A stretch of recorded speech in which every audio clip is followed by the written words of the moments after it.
The new Black Lives Matter Plaza in Washington, D.C., which opened with so much publicity earlier this summer, has already become another place for the repression of the Black Lives Matter movement, and by the very same politicians who wrote those words on the street. Protesters at the plaza were met with a brutal show of force by D.C. police on Saturday night. Videos posted to social media show police shooting rubber-coated steel bullets, spraying gas, and tossing flash grenades at protesters. All this despite emergency legislation passed by Mayor Bowser banning the use of riot gear, stun grenades, rubber bullets, and chemical agents like pepper spray against First Amendment protected activity. The mayor says this is different, calling protesters a criminal element. In a press conference on Monday, she called for protesters to be immediately charged with federal crimes and prosecuted.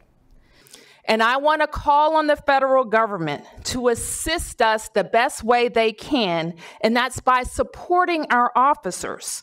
When we make arrests for violent protest, we need those violent agitators to be prosecuted. And a spokesperson for the MPD said the protesters, quote, ignited fireworks, intentionally set fires, as well as threw projectiles, including glass, bricks, and smoke grenades at officers in the area. To get an in-depth look into what exactly went down in D.C. on Saturday night, I'm happy to speak with Wyatt Reed, an independent journalist and producer on Sputnik Radio's By Any Means Necessary, who witnessed this demonstration. Thanks for joining us, Wyatt. My pleasure. Thanks for having me, Monica. Of course, of course. So you were on the ground on Saturday in D.C., which I've seen described as a war zone. Police say they were merely reacting to protesters, hurling bricks at them, setting things on fire, attacking officers. Can you describe the scene on Saturday night? Yeah, so that description from the police is utter nonsense. I was down at Black Lives Matter Plaza Saturday night around 11:30 when a crowd that had been marching throughout the streets made its way down, originally left, I believe, DuPont Circle, made its way through Adams Morgan, finally concluded at Black Lives Matter Plaza. Everything was sort of progressing as normal until one of the police officers who was detaining this older black gentleman decided he had had enough, apparently, and just pulled out a smoke grenade and tossed it directly into the crowd. There was no brick thrown at him, and within about 30 seconds, an entire line of riot cops decked out in sort of this gear I've never seen before, but it looks like football pads. They pulled out a line, which made me think later they must have had them ready for some kind of escalation. And then they immediately started marching down 8th Street and pushing the protesters back to St. John's Church.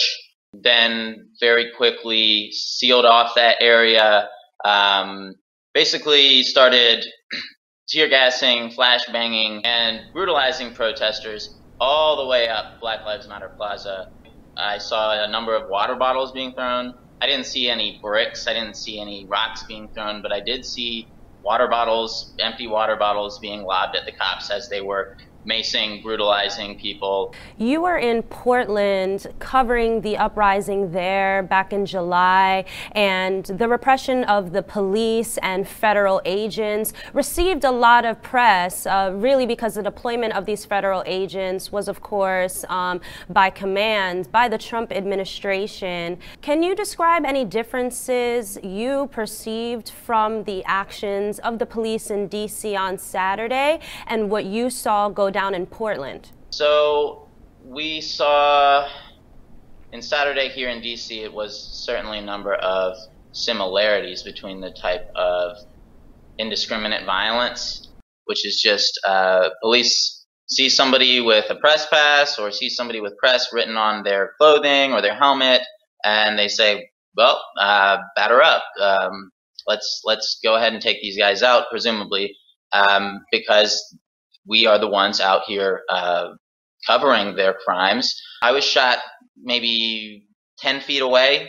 They were maybe 10 feet away when they shot me directly in the shoulder with rubber bullet, some kind of rubber puck, about yay big. Certainly, my wound is not healed. It's extremely bruised, very large welt on my shoulder, and totally discolored and very bloody. And this also tracks with the situation in Portland, where we see those who are not protesting themselves, but are providing an important auxiliary function, or providing medical assistance, providing media coverage, providing legal assistance.